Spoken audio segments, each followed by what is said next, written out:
the first to know in Nsem-Pii TV.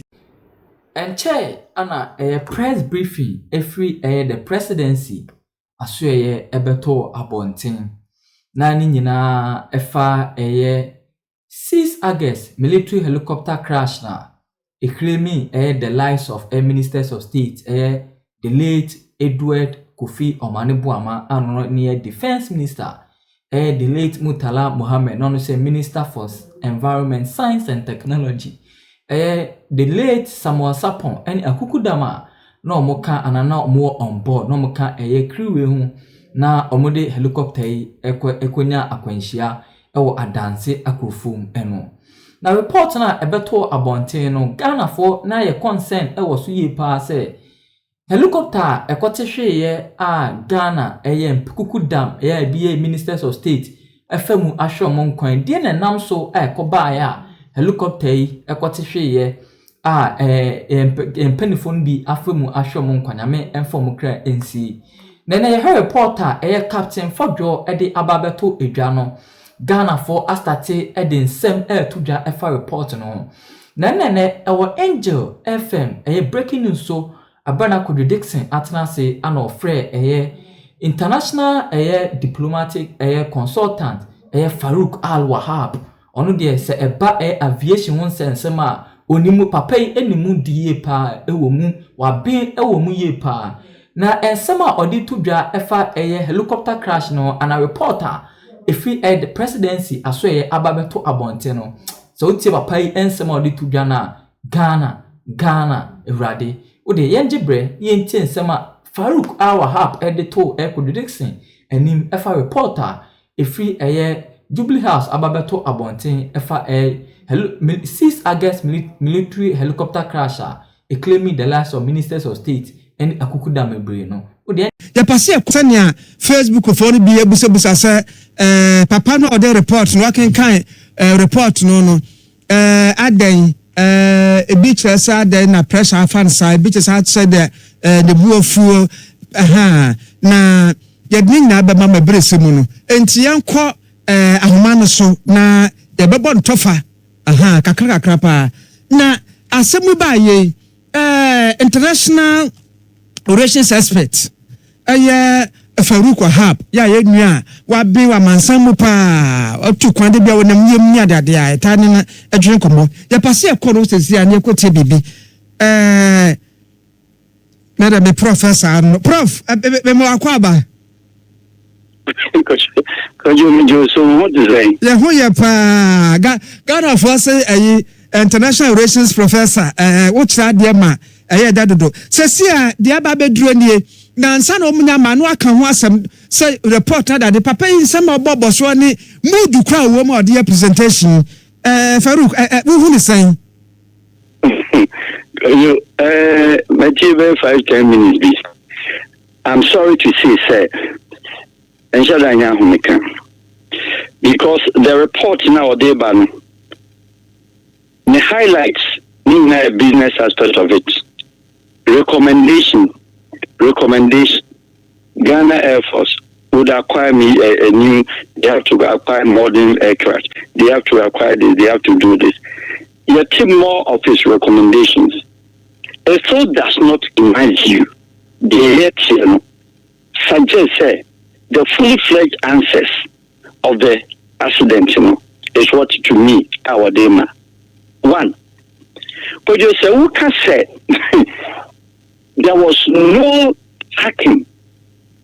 Air traffic control could not track and there was no surveillance of the aircraft to forewarn them of the or Moko, any rock terrain. The whole country is in jeopardy. When aircraft will resume, for whichever reason, so no crime lose the balance as a result of the onono general can say only your friend is saying awareness, a modernized awareness tracking system on the aircraft. And so what was the air traffic control doing in the air? What was the Kumasi air traffic control doing? Couldn't they have? Because You know, me training, and I'm sure so because if you are that time, but a matter there, or because the aircraft lost touch. Miss Metia no pa because me here be translate actually your audience nti wa moso technical words be am picking wa ha there was no flight data monitoring system so it lacked some safety enhancement. The weather was misty and there was no weather report to the pilot. Because you into pilot to power when you trained. Now category C and Ghana highest or armed forces. You can. Now quarter paying not to the BR or your professional flying in the air or for the last 10 years.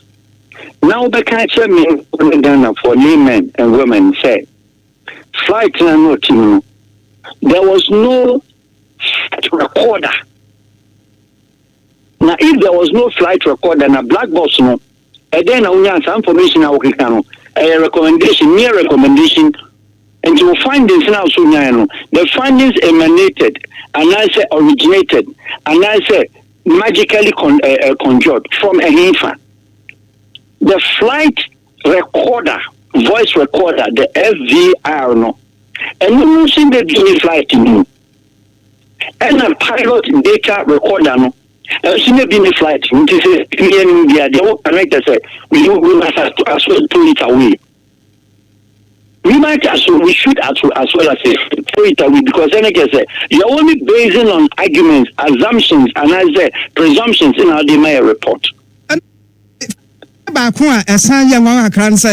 Having mentioned all these things, Nana, any way, Mono, Papa Sachre said that the helicopter was airworthy. Worthy. What kind of joke is that? Try it. Flight airworthy it comprises of everything. Now, remember, Bisa said the flight on the ground or any checklist and send and send air traffic control man into night goggles. I said bad weather goggles. Our flight in and air traffic control, a man through the checklist, a man it clear, and on no flight, pilot, to air traffic control. Say, this machine I'm certain is front. The machine is not equipped with weather awareness instrument. We said, a machine that has the presence and the intent of all defense units. The machine is not equipped with modernized, as he termed it, modernized flight control data systems. Machine now, defense minister and state high-profile officers, including 3 officers at Timono. That machine, you say, you're certified now on that equipment in case. Now they're working.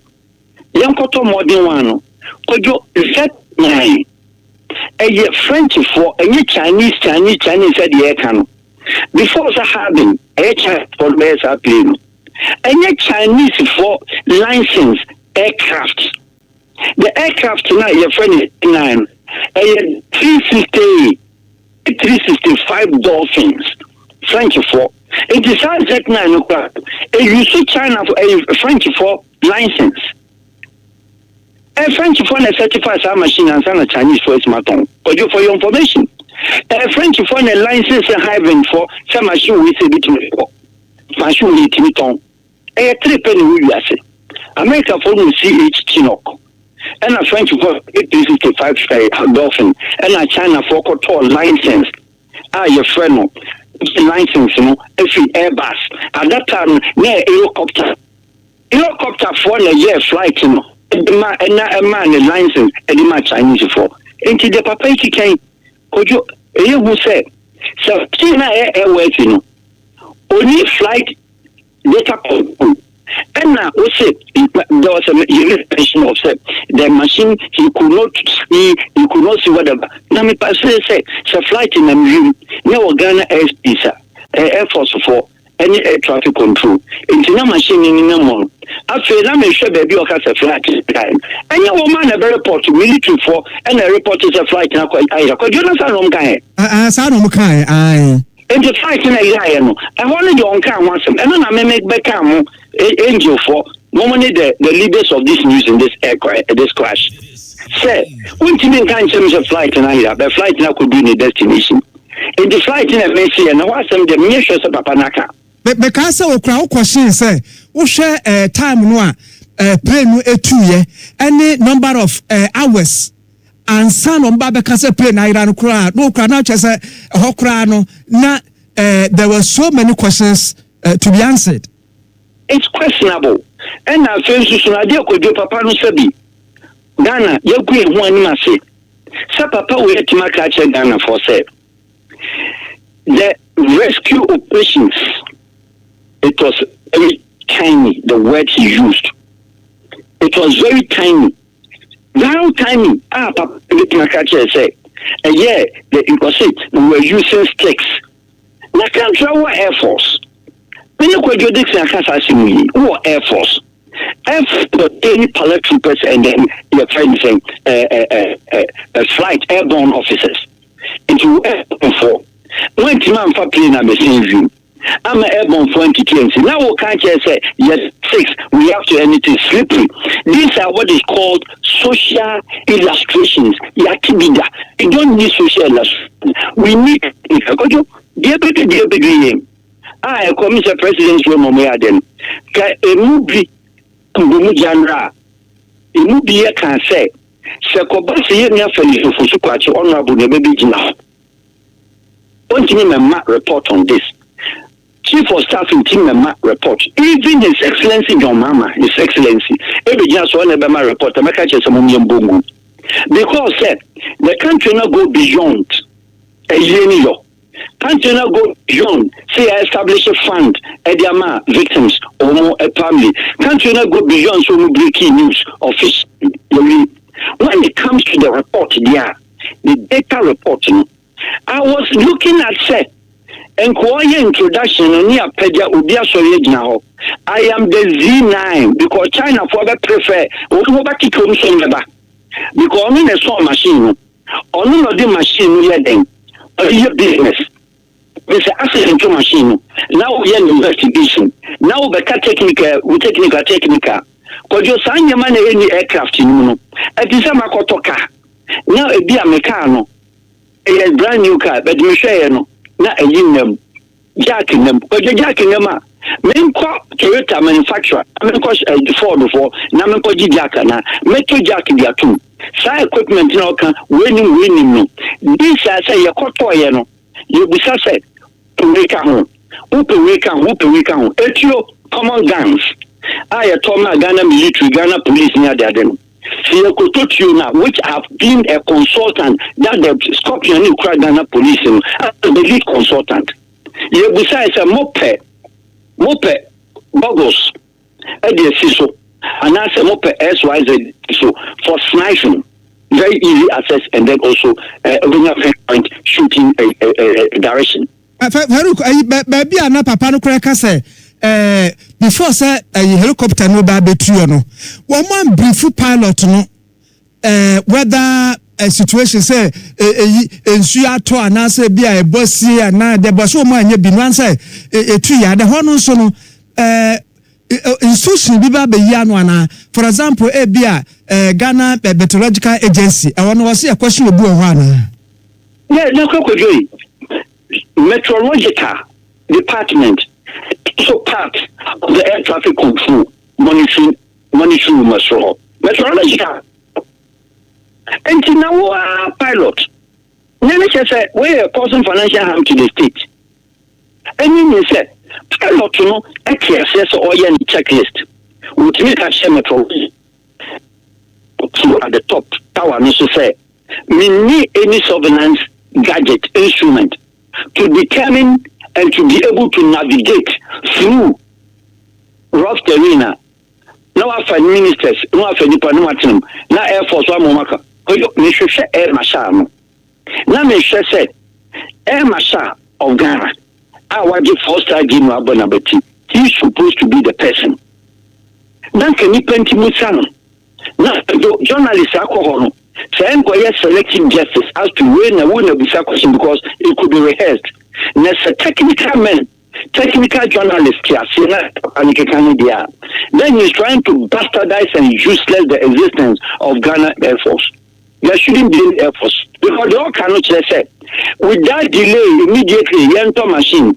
The partial machine here got American Fox C-67, C-47, and I say Yakoto Dolphins direct. And I say same Z9 Yakoto means invoice about switching. Invoice about switching. The ban is also an immediate agenda, no procurement rules. So you're ready there. So that is some of the element of urgency. Na yes, Sika na omudia kwa koto. They will preaching only findings and higher recommendation. They recommend they said the country Ghana Air Force does not need what you say. To see Z9 near who baby are all can. Because that military Z9, I French phone a license in China having no mere, a helicopter, a Airbus for more year. Because your machine is a prototype, a performing helicopter job, and a sub performing jets. But there's something that no, and your aircraft, and we've been to mechanics them is there. Aircraft, set up a person can. So I have that, and a new the main person training said. Aircraft, most of them, the older it becomes, the airworthy that it comes. Because pay now kill them for the Baha. Because in a year, it didn't see time after 2 hours. Are you aware?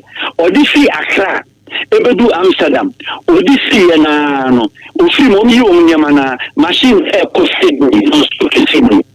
Who says plane engine a year weak to that extent? No, because the Z9 because you jet, you're loading bombs, you're loading air fighting, what you fighting. In the Sairaya said the mechanic down, it took 4.5 hours. Plane fuel and one country as a fuel Musa. Now, remember, I said, Papa is explaining, apart from say, the weather was rough. I see trying to down and say, on that very day, flights and on that very day, flights and over that belt. Is that the rough terrain and the rough weather? So Z9 I encounter. Z9 encounter weather. Not the mama and then the wife team. Oh, Kumasa Patapa. Or the sea form. Z9 encounter problem. Air weather. Oh, your friends are Western or the sea form. Into whenever I say, well, your Papa Kenya does not answer what some of us are looking for. Yo, now I say, our hand moy, Farouk Whaaat, international diplomatic consultant, and I want to Tokro, presentation, Captain Paul Fodu, or no, at the Ababe Tugan, subsequent bulletins, near Quay, no, say, Papa no, Edinburgh from a bar. Ya besa akọ Farouk Obi went man fa man so besa akọ de aka beso so enti esawa bia wo fa na yi we the question na me bi say o say really mama no why part wa trip plane bi da wa no captain so aviation adwuma nti but was system I question and so be pressure minim say na tension so achine kakra je do baby as paper no dan chen na o chirem minim time on the report no man and one ankasa so we can investigation team enti want to make us when you privy to the all kind but sanya o sha se the time on the we no the countenance didn't mean that neck. The say report the any paper it's the actual gusto na kind but do baby as we paper not to sure so no kasa plan team no just so no any team no beje said was presentation and I'm say stories in the break and I mean jama na